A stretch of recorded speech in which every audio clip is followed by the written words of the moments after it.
Tere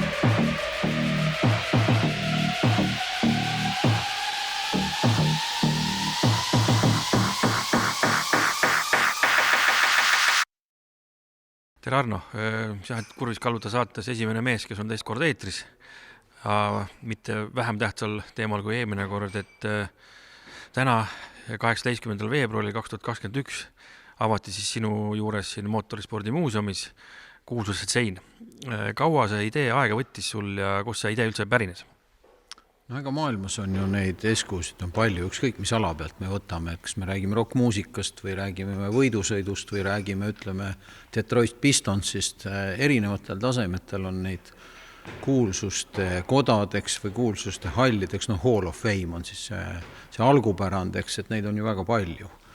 Ja eks see mõte on tiksunud kuidagi moodi päris tükk aega, et Mootorispordi muuseumis peaks selline olema, aga et sellise, selle lõplikuks vormistamine, et mis kujul ja keda ja kuidas ja eks viimase tõuke andis Eesti Spordi- ja Olümpiamuuseumi eelmisel aastal uuendatud väljapanekusse siis läinud selline samaväärne asi, eks kuulsuste galerii, kus olid siis sportlased ja olid siis taustajõud, 2 eraldi nimekirja ja sellest siis nii-öelda see mõte sai siis kuidagi moodi nagu ära nüüd vormistatud, eks eelmise aasta lõpus ju ka Motoföderatsiooni hooaja lõpetamisel ju see sai, ütleme, nii-öelda vormistuse, et keda me siis võtame, kuidas me võtame, ehk siis eelmise sajandi 2 parimat auto poole peal, moto poole peal ja siis selle sajandi seni 2 parimat nii-öelda võidusõidu pensionäri, eks, kes on siis spordist lahkunud juba, eks. Nii et see esimene valik ei olnud selles mõttes isegi väga keeruline, et kui see mõte nagu sobis alaliitudele ja muuseumile ka, nii et niimoodi ta käima läks, nii et. Sein on püsti, et kas oleks nii hea mees, et paari sõnaga lihtsalt räägiks, kes on need 4 sportlast, kes nüüd esimesena siia seina peale valiti?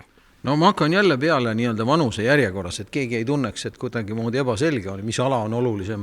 Need on kõik olulised mehed, nende kõigi saavutused on meil eeskujuks ja kui nii-öelda vanemate poolest alustas Endel Kiisa, eks, motosportlane, ringrajasõitja, tegelikult universaal, kes on tegelenud nii motokrossi, motopalli, ringrajast juba oli juttu.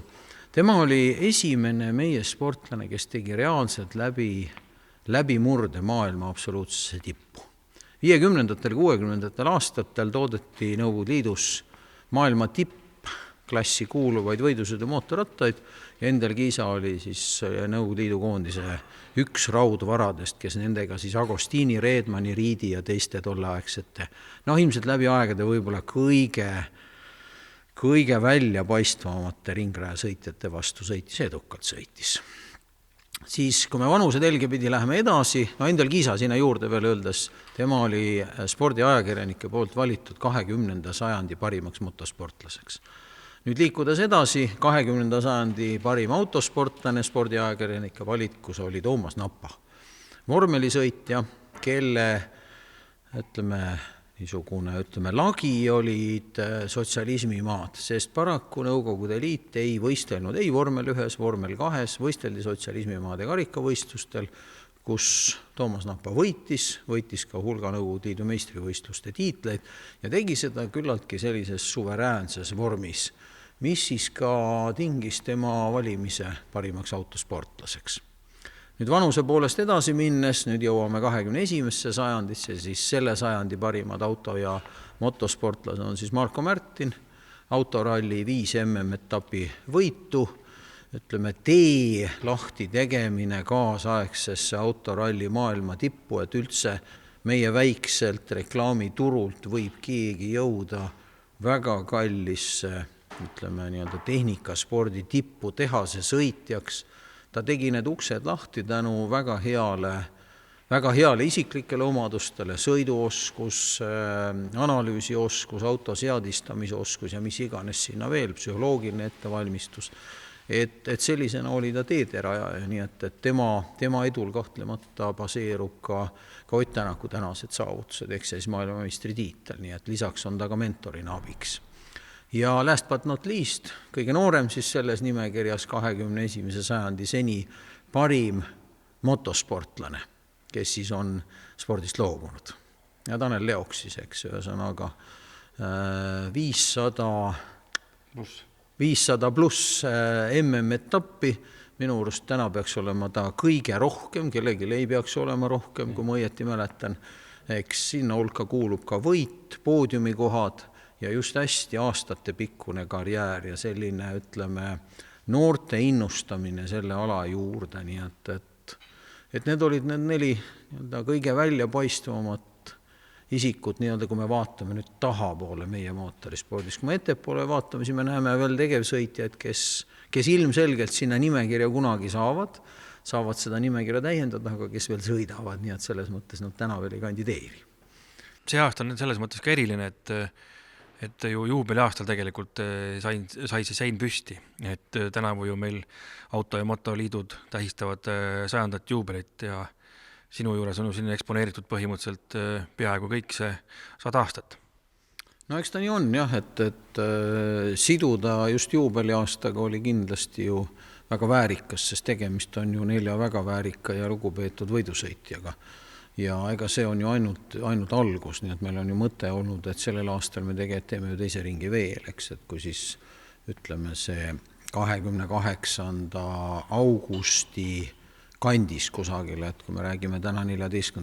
augustist, siis sellisest pidulikumast üritusest, võib-olla seal kuulutame välja või võib-olla peale seda igal juhul see aasta veel ja natuke suurem ring, et siis 3. osapoolena siis nimekirjadega tuleks välja siis ka mootorspordimuuseum, eks, et tuues sisse just selliseid inimesi, kes võib-olla sportlastena ei ole olnud see kõige esimene ešelon, eks, aga et kes on oma muu panusega, kes on toetanud või ütleme, Ants Seileri nimi kõlas siit täna ju mitu korda läbi, eks, et mees, kes Estoniate tootmise käivitas 57. aastal, eks, et ta on ühekordne liidu meister, ilmselt sportlasena ta ootaks veel tükk aega, et ta siia nimekiri mahub, aga taustajõu või sellise käimalükkajana, ideekandjana ja kõige sellena, et ütleme kogu see Estoniate lugu ikkagi temast läks ju käima, et sellisena ta kindlasti siia kuuluks, nii et juubeli aastal see nimekiri läheb nüüd kiiresti pikemaks. Auto- ja motosport on tegelikult olnud ENSV Eesti Vabariigi üks edukamaid spordialasid üldse. Kui me võtame kõik need alad kokku, et selle seina täitmisega vist ei tule vist aastakümneid probleeme. No jah, ega meil on ju, ütleme, olnud ju 1000 harrastajad ja 10 000 huvilised ja seal ilmselt ka 100 või 1000 taustajõud, nii et tegelikult see nimekiri on hästi pikk, et eks see sõel peab olema ka küllaltki tihe, et selles mõttes kirja ja siia välja saaksid kõige lugupeetumad, kõige väärikamad, sest loomulikult kõik vääriksid ju mingit väljapanemist ja ega ju väga paljud ju on ju siin majas ju oma koha leidnud, nii et see sein on võib-olla, ütleme, mitte võib-olla, aga kindlasti selline eriline väljatoomine, et ka tänased põlvkonnad, noored, ka homsed põlvkonnad näeksid, et millel baseerub ikkagi tegelikult ju tänane edu, eks tänased, ütleme, maailmameistritiitel, veemotos, neid tuleb jätkuvalt ja neid on kogu aeg tulnud, ütleme siis sinna juurde erinevad, motoringrajas, eks Hannes Soomer, ega keegi ei ütle, et praegusest noorte plejaadist, keda Marko Rohtlan kasvatab, eks, ütleme, nii-öelda Maria Saluste põlvkond, eks, et sealt ei tule nüüd, ütleme, samaväärseid tulemusi või veelgi paremaid tulemusi. Et selles mõttes nendel on hea nagu millele tugineda, et millised traditsioonid on olnud, kes on ennem sõitnud, eks. Enamus sõitjatest ju täna on 2. või 3. põlve sõitjad juba, eks nende isad ja vanaisad on juba asjaga tegelenud, nii et see on kõik, mida tegelikult ongi siin vaja nagu välja tuua, eks, ja kõige väärikamad, kõige lugupeetumad, kõige suurema panuse andnud on siis siin seina peal väljas, ütleme veel hetkel. Aga see nimekiri jah ei ole suletud selles mõttes, et ühel päeval ilmselt tuleb ju ka Ott Tänaku rallikarjääri lõpp, eks, et võib-olla see tuleb 30 aasta pärast, eks, kui me mõtleme Ameerikas A.J. Foyt'i peale, eks, kes 60 ja peale aastasena sõitis veel Indianapolises, eks, ütleme, väga pretensioonikat võistlussarja kaasa ja sõitis edukalt, et karjäär võib väga pikk olla, nii et selles mõttes mõni mees võib-olla siia tulemist peab veel pikka aega ootama, nii et aga jah, ega see, ütleme, valikut, kelle hulgast valikut teha on nagu väga palju. See sein praegu tegelikult ju asub mootorispordi muuseumis, aga kas seda hooaja jooksul võib veel Eestis kuskil näha?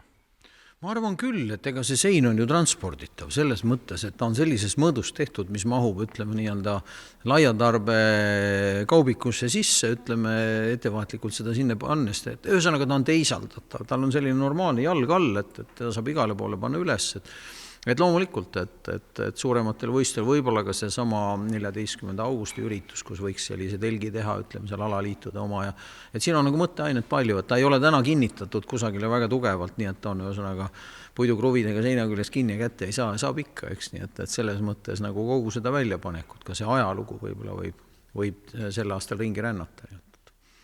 Et see on hea mõte. Ühesõnaga inimestel tasub siis põhimõtteliselt hoida siis Momu kodulehel või siis Automoto 100 kodulehel või siis alaliitude kodulehel silma peal, et näha, kus niinimetatud karavan liigub. Noh, seda kindlasti, sest ega sellel aastal ju paljud üritused on ju nii-öelda pühendatud sellele juubelile, eks, kus siis põhjalikumalt räägitakse. Ilmselt mitte kõigil ei jõua seda teha, eks, ja igale poole ei jõua ka, sest Automoto peale, kui me eeldame, et see aasta vast ehk ikkagi maailm läheb lahti ja me saame reaalselt ka võistlustel käia vaatamas, eks, ja ei kutsuta üles, et ärge tulge, eks. Et selles mõttes, tava-aasta ju tähendab, et Automoto peale kokku on 250-280 võistlust, eks, nii et ilmselgelt igal pool ei ole, aga eks see siis ju vastavalt siis nii-öelda, ütleme jälgige reklaami on õige siis öelda või ütleme siis kaubanduslikke teated või informatsiooni kodulehtedel tõesti, neid on ju mitu tükki, mida jälgida, eks, aga just see Automoto 100 on võib-olla, ütleme, keda see teema huvitab kõige rohkem, et nendel tasub seda jälgida siis.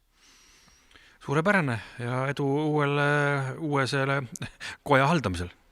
No jah, ega see haldamine täna on niisugune suhteliselt väikese, midagi ehitamist juurde ei ole tinginud, eks nüüd tuleb hakata mõtlema, et kes on siis need, kes nüüd järgmisena tulevad, eks, et ei tekiks olukorda, et Jaan on sees, aga Peetrit ei ole, nii et eks me seda ühiselt teeme koos alaliitudega ja ühel päeval ilmselt see, kui sa enne ütlesid, et nimekiri on pikk, et tegelikult me ju veemotost ei ole rääkinud, aga nende 100 on veel, sinna on ju veel mõni aasta aega, nii et siis ilmselt tuleb ka veemoto siia juurde, et nimekiri läheb veel pikemaks.